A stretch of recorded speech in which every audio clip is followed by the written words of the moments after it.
Okay, we will go ahead and get started. So, hello, all. My name is Mimi Mudd, and I want to welcome you to our last live webinar for the Spring 2025 Family Webinar Series. I'm the Assistant Director for Parent and Family Engagement, and I am joined tonight by my colleague, Christine Keller, who is the Director of Career Communities and Career Development in the Center for Career Engagement. We're excited that you have chosen to join us tonight for our conversation. Some information before we get started. So first, we want to make sure you know how to submit questions throughout the webinar.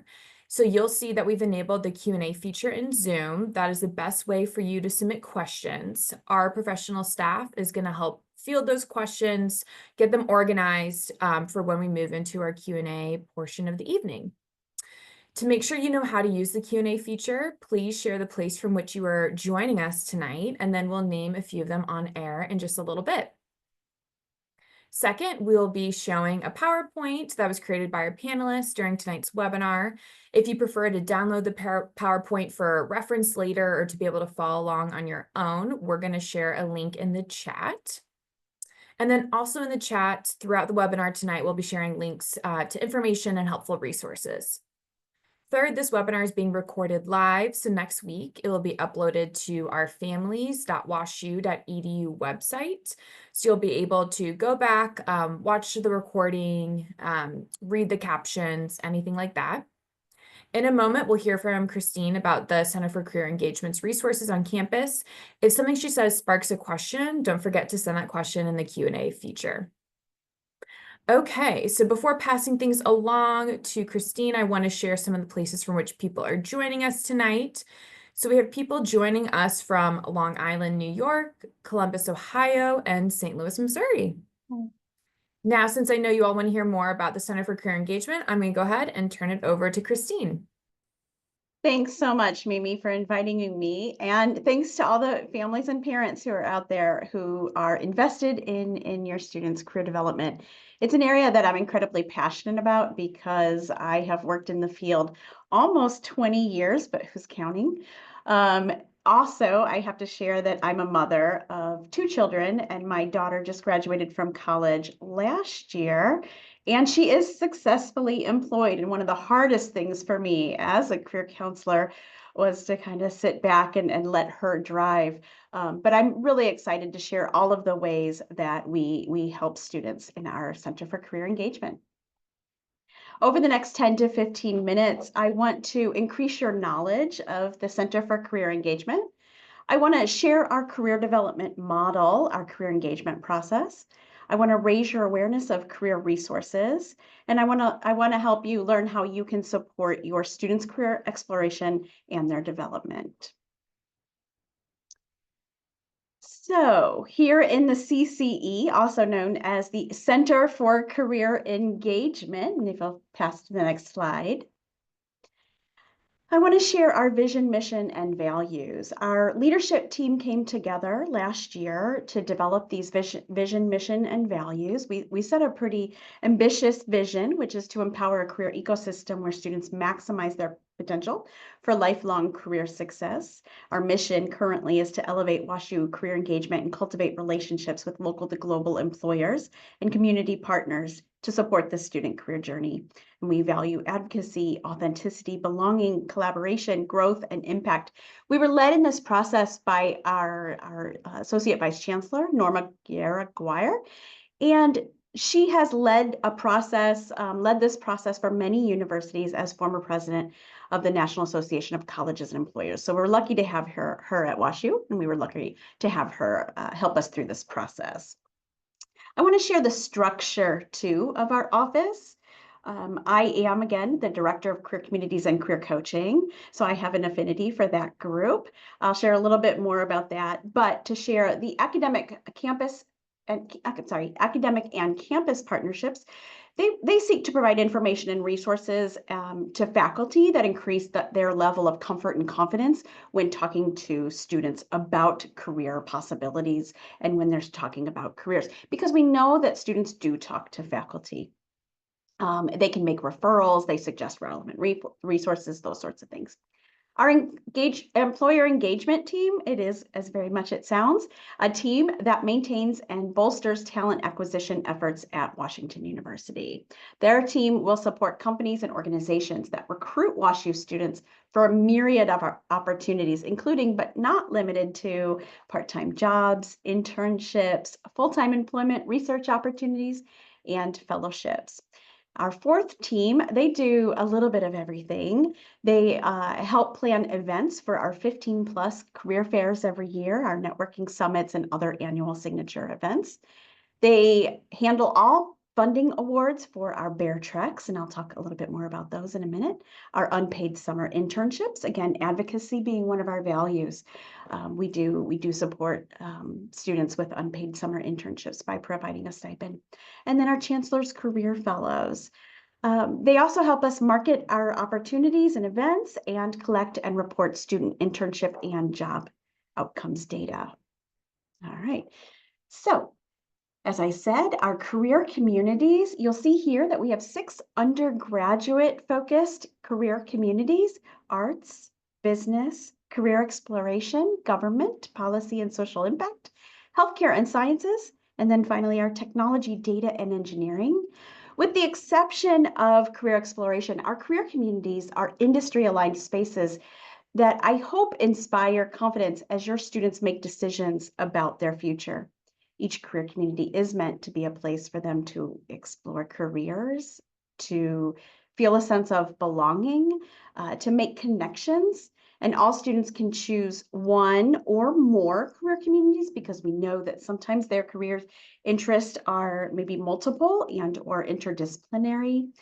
And again, I always tell students join one or many of these by going to our website. But if you want to join all of them, I would ask them to pause and join one, and that is career exploration. Again, if they don't know where to get started, that's a great career community for them.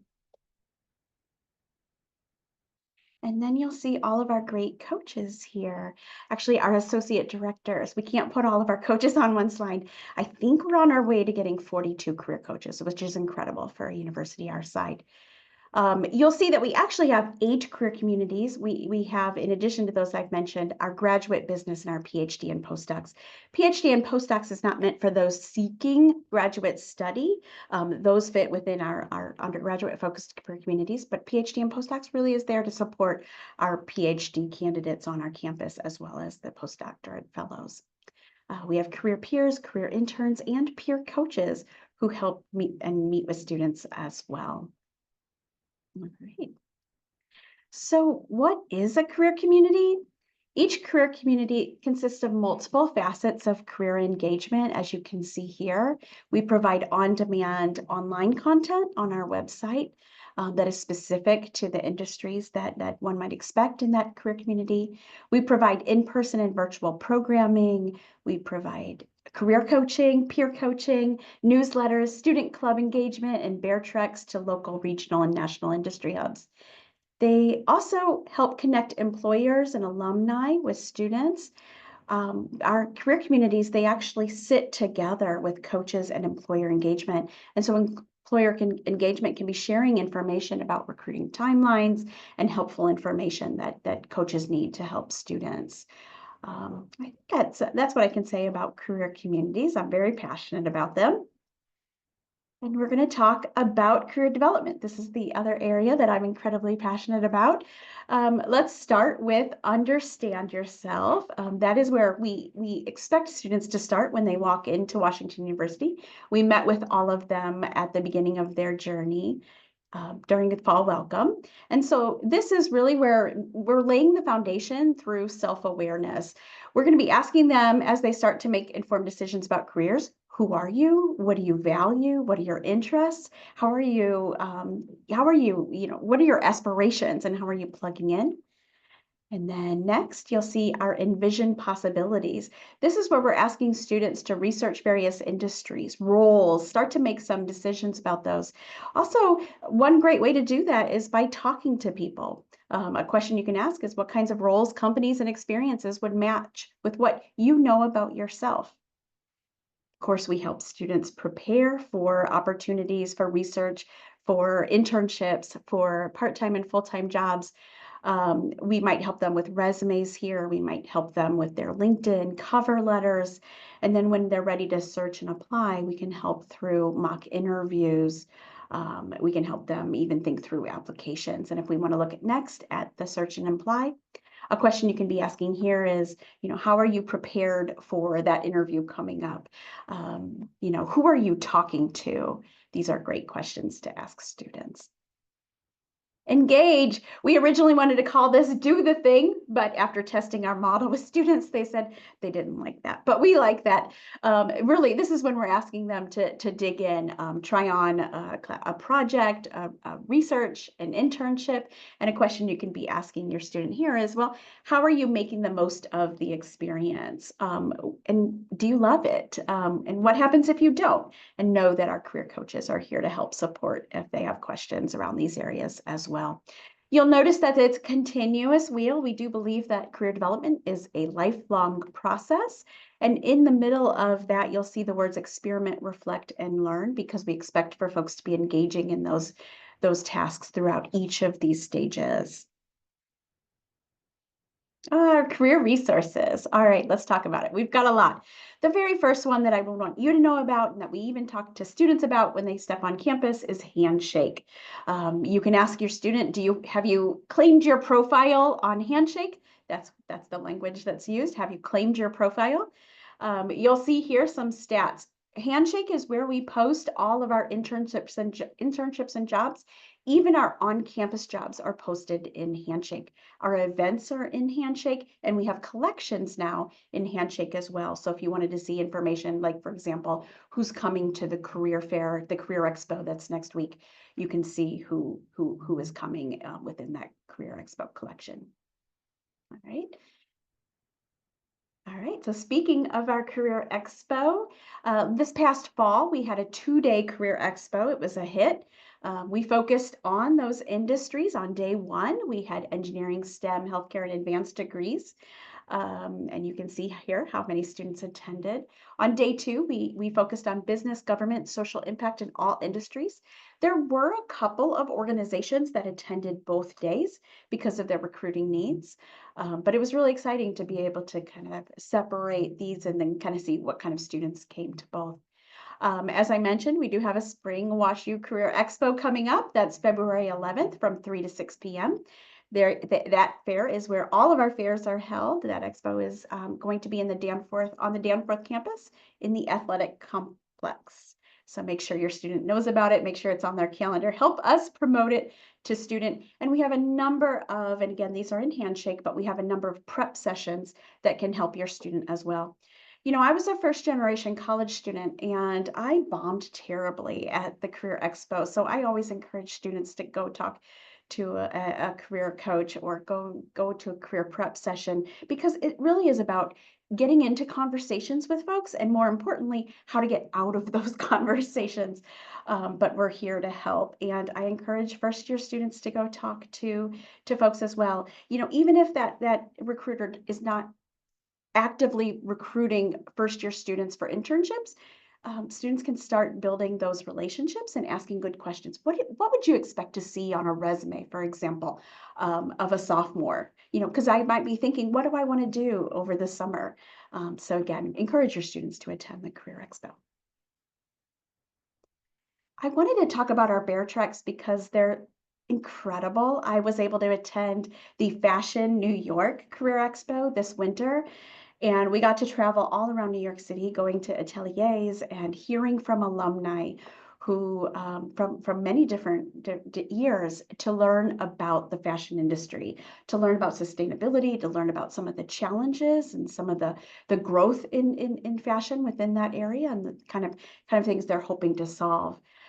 They're making connections. They learned about internships. It was really incredible. At the same time as I was on that one, and the creative one that I loved, my boss was on the investment banking Let's see, that one's in there on there as well in New York City too.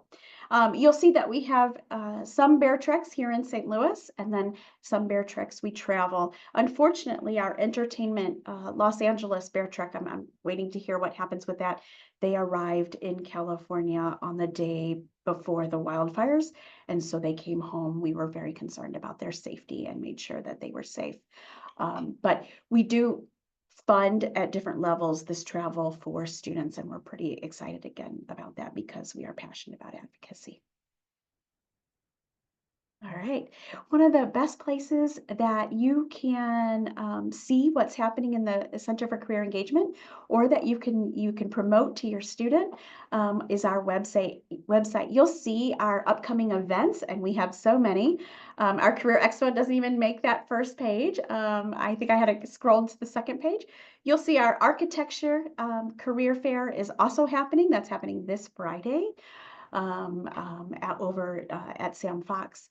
Um, what else do I want to say about our website? Oh, if you scroll down just a little bit on any of our career community pages, which are found under students and alumni, you can join a career community. And so that's another question you might be asking your student.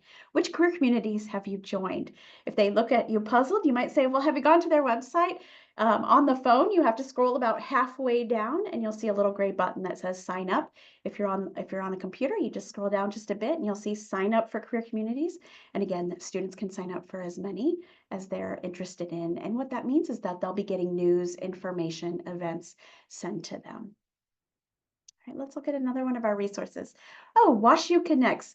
WashU Connects, you'll see WashU CNX, we say Connects. That's a great resource to connect with alumni, to connect with friends of the university, and I'll invite you as parents as well to join WashU Connects. You can join either through email or through your LinkedIn, and you can join as a parent. If you are interested in talking to students about your career journey or to possibly connecting students to opportunities, WashU Connects is the place to do it. It's for flash mentoring, short-term mentoring. We have a student advisory board, and we recently heard that they think of mentoring as long-term, as hard, as complex. And so we're like, oh, no, no, no, no, no. This is for short-term informational interviewing. You could find a mentor on here, but you can find short-term mentors as well, people who answer questions for you. And it has them sorted by industry, the things that they want to help with, as well as location. All right, so we do need your help. Again, I've been giving you lots of questions that you might be able to ask your student. I'm always thinking from a parent's mindset, but we do encourage you to ask your student if they've met with a career coach. Our career coaches are here. They are all or are in the process of becoming certified career management coaches, and we work with students from their first days on campus and through their role as alumni of the university. We want you to explore our career community resources that are available to your student on our website and encourage your student to sign up for career communities, as I mentioned earlier. Please sign up for WashU Connects to expand your own network or to be contacted by students for informational interviews. And then if you are someone who knows about an opportunity within your organization, please let us know. Please encourage your HR office to post it on Handshake, or you'll see the employer section of our website. Get connected with us. We would always love to share those kinds of opportunities. Got some great students here. Finally, this is our information. This will get you support, our careers@wustl.edu, the main phone number of our office. We have 5 locations right now. The main office is in the Danforth University Center. If you are in the business career community, you're going to be in Knight Hall, closer to your business classes. If you are in the technology, data, and engineering career community, you're also going to be going to Knight Hall, but actually Bauer Hall, which is across the hall. And if you are in the arts career community, you might be coming to Danforth to meet with your career coach, or you could potentially be going down there to Sam Fox. Your student might know the name Jen Logan Meyer. And then some of our government policy and social impact are located in Brown, which is also here on the Danforth campus. So 5 career centers right now, all combined under one. And we hear that we'll be in one building probably within the next year. Thank you. We just got a Yeah. question to show this slide again, so that's why I'm going back. Yeah, yeah. Our bear tracks.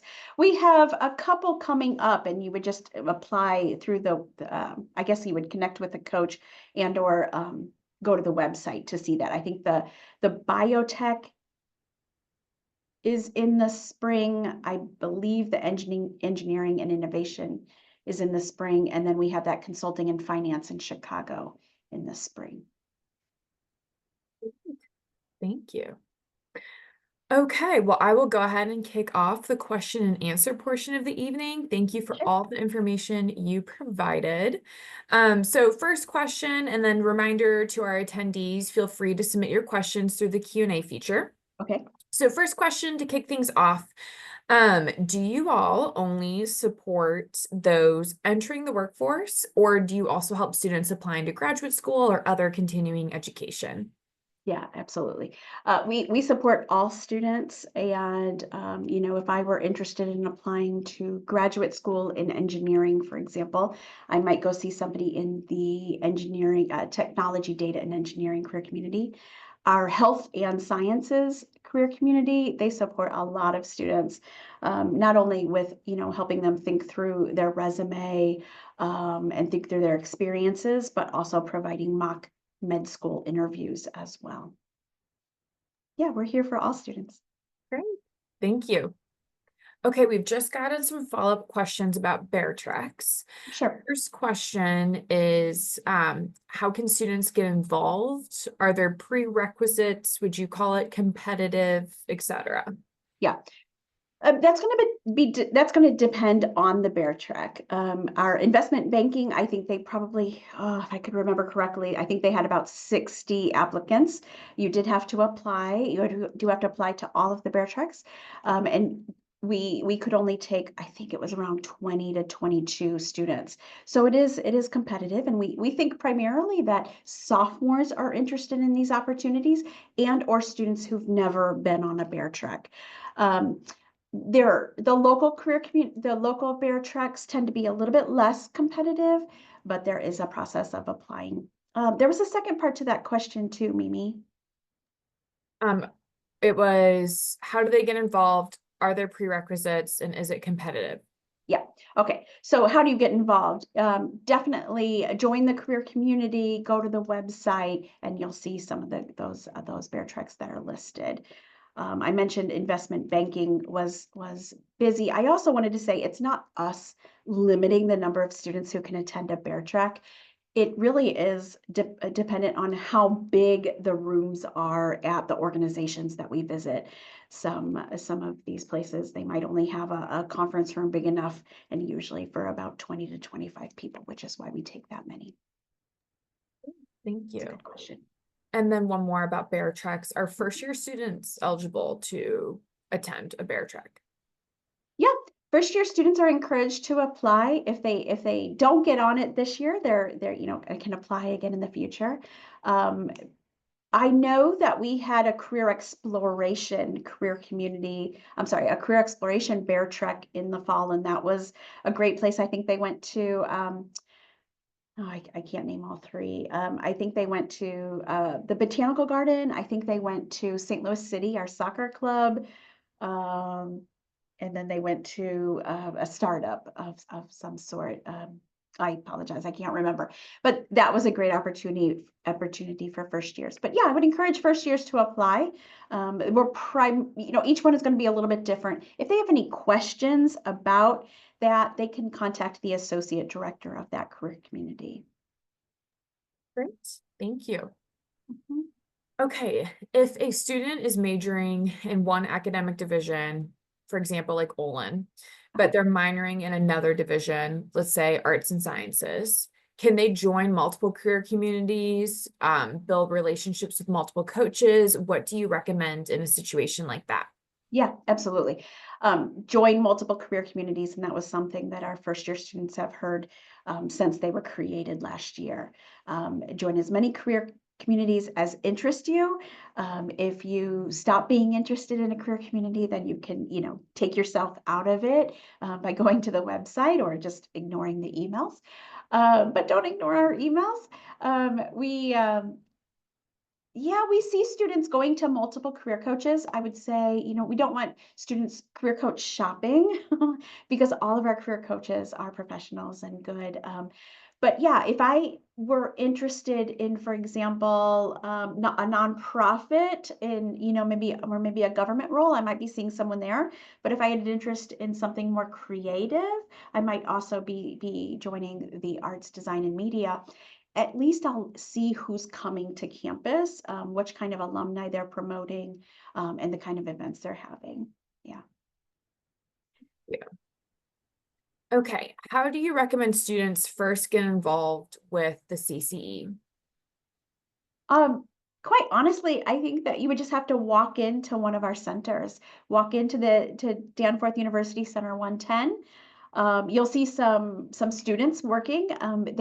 Our peer careers do help students create resumes. They help them with Handshake. They can help them make appointments.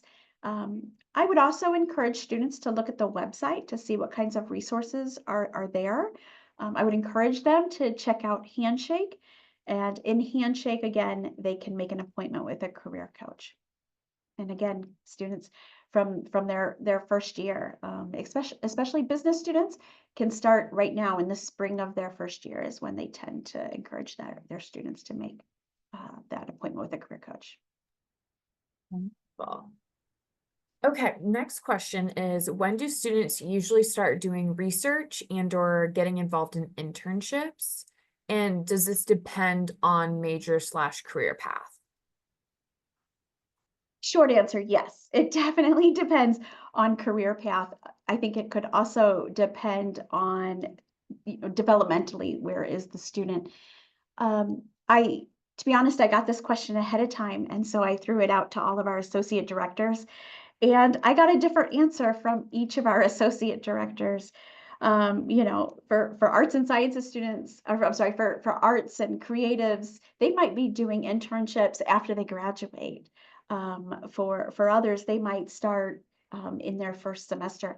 I think what I learned through reading through all of their answers was that one should connect with the career coach in the industries that they're interested in, because that's where they're going to find the most relevant information. Um, I always used to tell students when I met with them, it's never too early and it's never too late to be thinking about career development. But yeah, that right now seems to be about a good time for first years to start engaging. Um, but it's not too late if students haven't started thinking about it.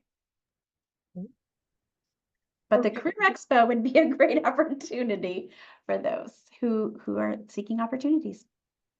Wonderful.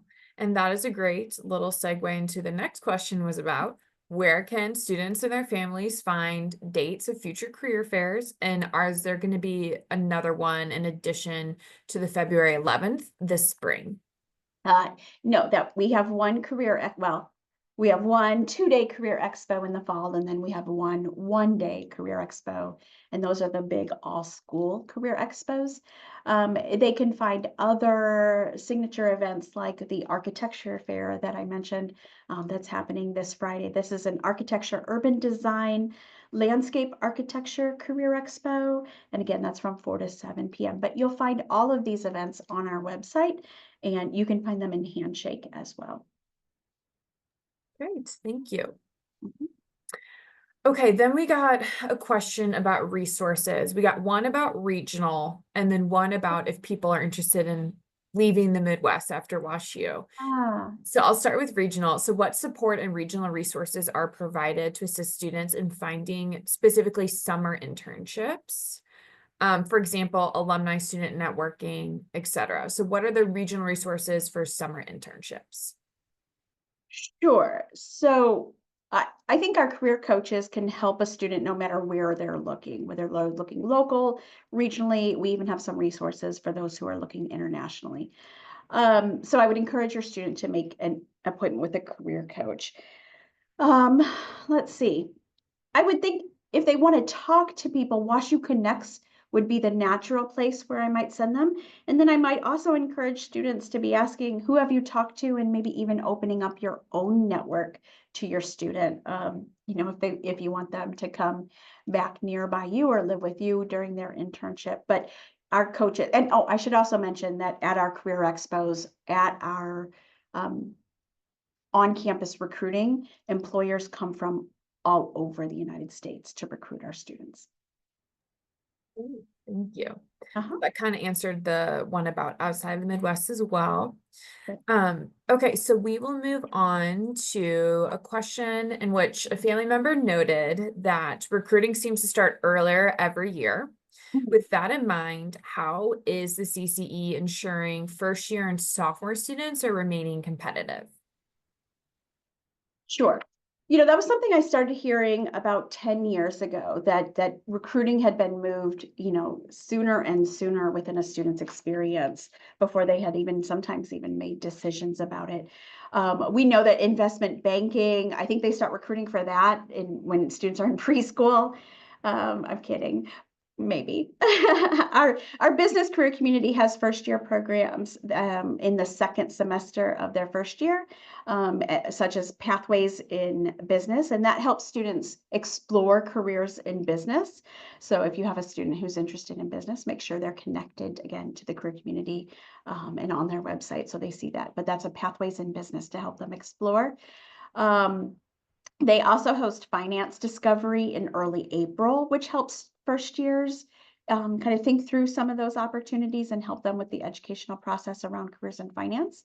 And if a student is interested in consulting, whether they're a business or arts and sciences student, we do host consulting workshops beginning in August through March of their sophomore year. So yes, recruiting does start early, but again, it's dependent upon industry. Outside of that, really, no matter the industry, please tell your students that our career coaches are here for them. We can't require that they meet with us, but we do meet with them during fall welcome. And to that point, can you tell us how career coaches are determined? Do students pick them? Are they assigned? How does that process go? Sure. So career coaches are assigned to career communities. So for example, I think I showed that list of coaches that were in the career exploration or the healthcare and sciences career community. A student will go on to Handshake. They are not pre-assigned a coach, but what they can do is they can put in what kind of appointment they're looking for. So they first choose the career community, and then they tell us what kind of appointment they want. Is it a resume? Is it a mock interview? And then they'll see the coach's availability by calendar. And so they can really choose from there. They can also go to our website if they're looking for a specific kind of coach. If I know that I'm interested, for example, in physical therapy, then I might want to see Clarissa Smith, who has a physical therapy background, and I can look at her calendar and see when she might be available in Handshake. And that might be true of, finance, consulting, arts, architecture. Great, thank you. Mhm. Okay, another submitted question has to do with what is your advice when it comes to students who are unsure, who are still kind of figuring out what career path they want, but they know that they want to start like doing internships and opportunities like that. What steps should they take while they're still undecided? Sure, sure. Mimi, I love students who are still deciding because I think it's brave and I think it's courageous. And I think they're also smart to say, you know what? I don't know what I'm interested in yet, but I'm in a process of figuring it out. They have my heart for sure. So I would encourage parents to praise their students for having the curiosity to explore and tell them that you're still thrilled that they're trying stuff out and interested in learning. I think that's what essentially you're asking is, you know, how can they explore internships and things? Um, so studies show that better work matches occur when students are not pressured to specialize early and have more time to explore. I would encourage the student to come into the CCE to meet with our career exploration team and kind of talk through their interest, and they'll help them get connected. They do not need to have a determined major to get started. And if I can share too, as the parent of a college student who worked in her career office, she came home after her first year, and at her school, they had a required appointment with a career coach. And I asked her, "Oh, so did you have that meeting with your career coach?" And she, what did you learn? And she said, "Oh, I didn't do that yet. I know them because I work there." And I was like, "Oh, no, no, no, no. They told us that you were going to meet with a career coach. Why don't you set something up?" And what I noticed, what I heard from her is that she thought she had to have it all figured out before she met with a career coach. And I would encourage you to make sure that your student knows they don't have to have it all figured out before they met with a career coach. Career coaches know how to talk to students, ask really good questions, and help move them past barriers. Yeah, thank you. That's a good question. Great. Okay. Next question is where can like students and families go to learn about additional opportunities or programs beyond like bear tracks or career communities if they are like confident the type of career they want to go? So the question is where do they go? Yeah, where can they go to learn more? Like, are there additional programs beyond Bear Tracks? We were specifically asked about an investment banking program from 2020. So, like, where can students generally broadly go to learn about additional programs to Bear Tracks in career communities? Okay, so beyond that. So I really would say if it's something like investment banking or, again, industry specific, go to that career community, go to that website. You'll see all of the events, click into the events. For example, I saw lots of opportunities as I was looking for the Career Expo date. Different employers come to campus and hold info sessions. Sometimes student clubs hold information sessions. And again, if they have any questions about that, they can pop in and talk to either a career peer or a career coach. Thank you. Mhm, Okay, kind of continuing on the track of career coaches. mhm. How do career coaches partner with academic advisors? And if so, what can that kind of look like? They partner with academic advisors. I do believe that they talk to each other. Do we partner with them? I think that, if it's a student who's coming in and then they have some questions about classes and things, we would refer back to the career advisor. I would think that if a career advisor hears of a student who may be struggling and are maybe dejected about their internship or full-time search, they're going to be referring back to a career coach. So I would say that's some of the ways that we're connected. Our career coaches and academic advisors also share information, programmatic information. We advertise our stuff in their career letter. There's some meetings that happen. I'm going to say once or twice a semester or a year, depending on college. Yeah, hopefully that answers that question. Yeah, thank you.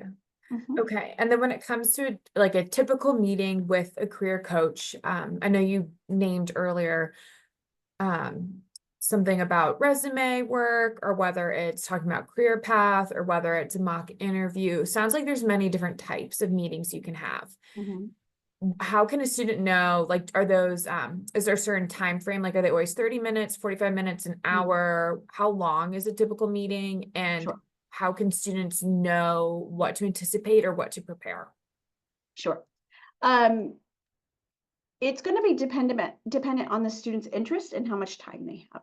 So when they are choosing in Handshake, and I think I saw that link shared, when they're choosing a career coaching appointment to make that career coaching appointment, they get to choose whether they want a 30-minute appointment or whether they want a 50-minute appointment.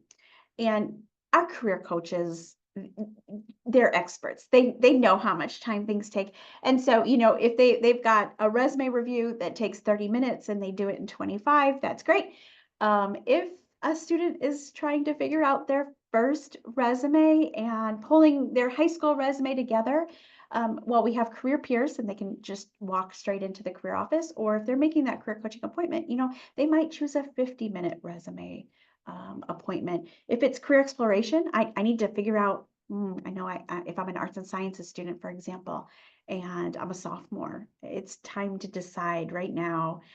We do have drop-in hours with academic advising for that in arts and sciences. Well, we have choosing a major. That's typically going to be a 50-minute appointment, and envisioning career appointments as well. So that kind of helps them figure out, maybe there's an assessment that might help them. But again, the career coach, they don't have to come in with anything. We also know as career coaches, I'll be honest, I'll kind of let you behind the lid a little, but career coaches also, if you choose one kind of appointment and then come in and tell us, oh, you know what, I had wanted to do this, but I just found out I have an opportunity to talk to someone. I just walked out last week or the week before and was talking to a student, and he's like, you know what, I just found out that I have an appointment with somebody in wealth management, and it's an interview. And I said, well, tell me a little bit more about it. Let's get you connected. And we know that if a student chooses one thing and then comes in with something else, we'll help them with whatever. We meet the students where they are. I should say that. We meet the students where they are, and we'll be able to help them in any ways that we can. Great, thank you. Yeah.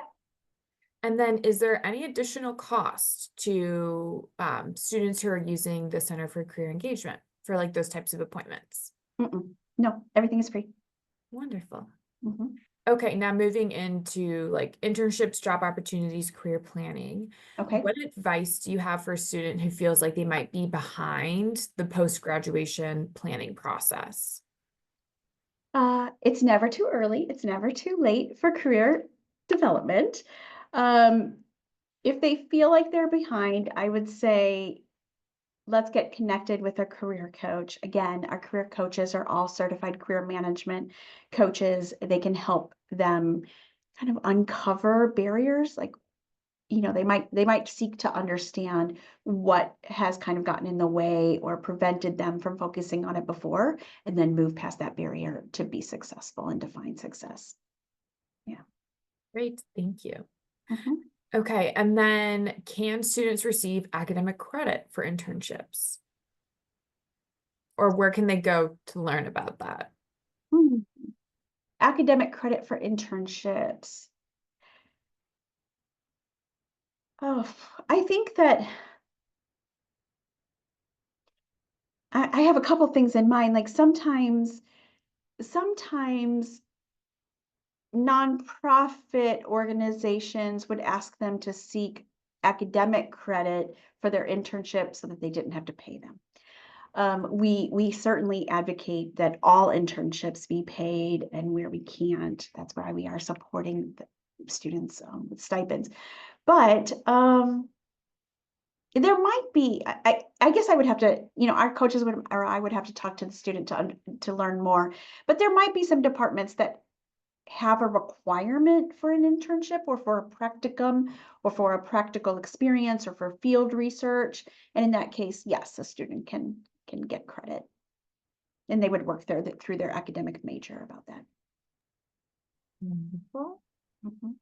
And then when do you recommend students start working on any type of like graduate, law school, continuing education preparation?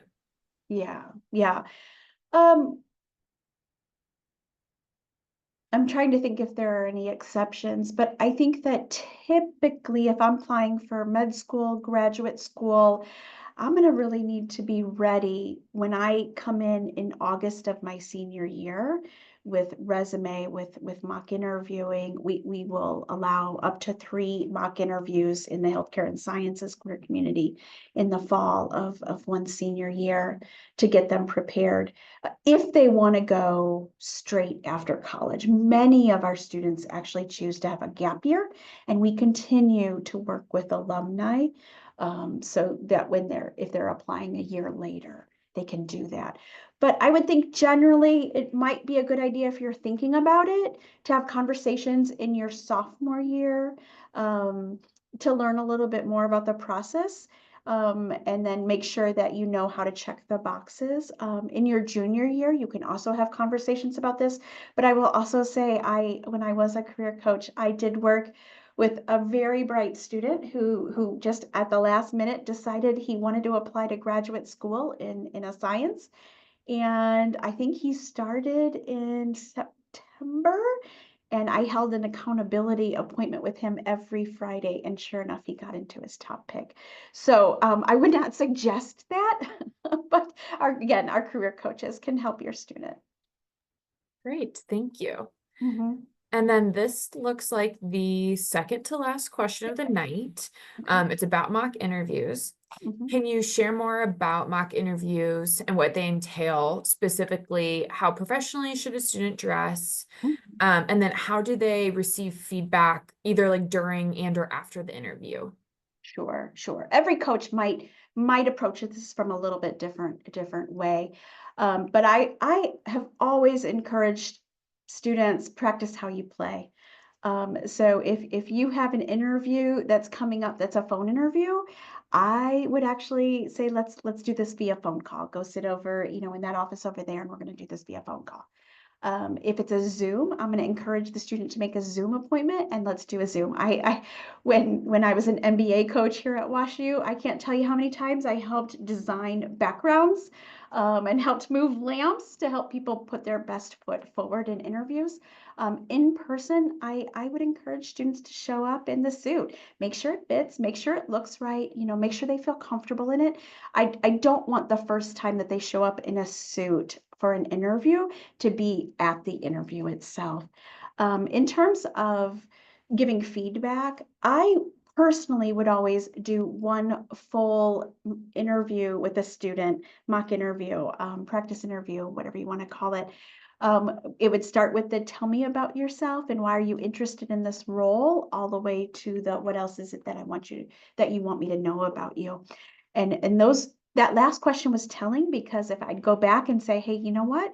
I didn't hear anything about those things that you wanted me to know." But we're also looking for nonverbals as well. Um, I had a med school candidate who was kind of doing this and shaking his head no as he answered questions and then was able to provide that feedback. Do you know, it's hard for me to believe you if you're shaking your head the whole time. So our coaches are trained in how to provide that feedback in a way that helps support them. Here's what you did well. What do you have questions about? What do you think you did well? But let me give you some feedback that's going to help you the next time. And then, of course, we're here to provide a second mock interview if necessary, and a third if necessary. And then for med school, particularly, we offer MMIs, and for consulting interviews, we offer case interviews. So we're versed in a number of different kinds of mock and practice interviews. We actually, for engineering, we have technical interviews as well. Awesome. Thank you. Mhm. Okay, last question of the evening. Okay. What is, if you can pick just one thing, one key Mhm. takeaway for families and potentially students to take away from this webinar about the Center for Career Engagement and what you all offer, what would that Mhm. be? Sure. During fall welcome, when we met with all incoming first year students for that career conversation, we shared our career engagement model as I did today. We asked them to create a success formula. We shared a handshake and asked them to claim their profile, and then we told them more specific career community information. But I asked each coach when having those conversations at least 3 times, tell the students, you don't have to memorize anything that I've said today. Just know that our career coaches are here to support you. And that's what I would want our parents to know. We have a great team of career coaches that are industry aligned, as well as our career exploration, that are here to support your students. Wonderful. Well, Christine, thank you again so much for all the information you provided and for the answers you provided. Families, we hope you learned valuable information this evening. As a reminder, this webinar is being recorded. So by the start of next week, we'll be able to have the recording posted to our families.washu.edu website. Also, just to plug that website, keep an eye out for our pre-recorded videos of the family webinar series this spring, which are health and well-being, and then pre-health advising specific to pre-health students. Um, And that's it for tonight. We'll see you all live again next semester. We'll have the next fall webinars posted either later this spring or kind of early summer. So thank you all again, and I hope everyone has a good night. Bye. Bye. Thank you. Thanks, Mimi.